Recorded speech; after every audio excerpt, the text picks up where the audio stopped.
So in our last video, we looked at one quote that summarized our top-level survey findings. But let's add some nuance, because it turns out racial inequities persist in nonprofit funding in some pretty insidious ways.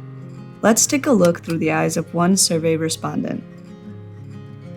The pandemic has taught us that solid systems, karma, cross-training of staff, and staying current on technology were even more vital than we had thought upon implementation of those initiatives. Mostly, we are proud that our team has stepped up, supported neighbors, friends, and family. Proud that our team pivoted quickly. Proud that they remain mission-focused.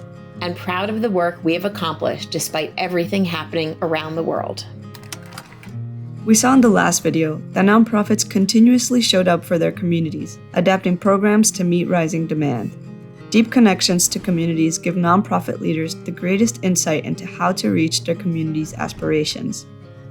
We saw these connections were especially strong among BIPOC-led organizations, which were much more likely than white-led organizations to have CEOs with lived experience representative of the communities they serve.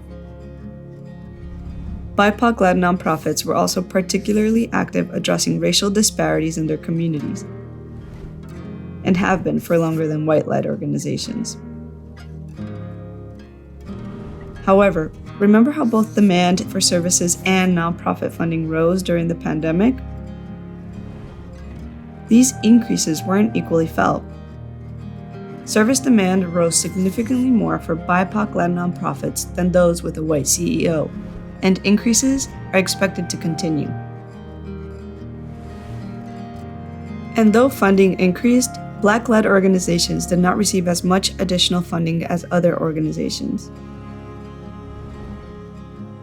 BIPOC-led organizations also saw less flexibility from foundation funders, and greater funding restrictions than white-led nonprofits, continuing a long-standing discriminatory trend in nonprofit funding. And about the uprisings for racial justice following George Floyd's murder and ongoing politically and racially motivated violence, unfortunately, but not surprisingly, racially motivated violence affected BIPOC-led nonprofits more, and Black-led nonprofits specifically. So what about the future? Despite philanthropy's stated commitments to racial equity and inclusion, funding inequities persist in favor of white-led organizations. And long-term sustainability remains a concern for all nonprofits, and is greater for BIPOC-led organizations. There are steps funders can take to address these issues and build a more resilient, equitable social sector, making positive, lasting changes in our communities. In the next video, we'll show how.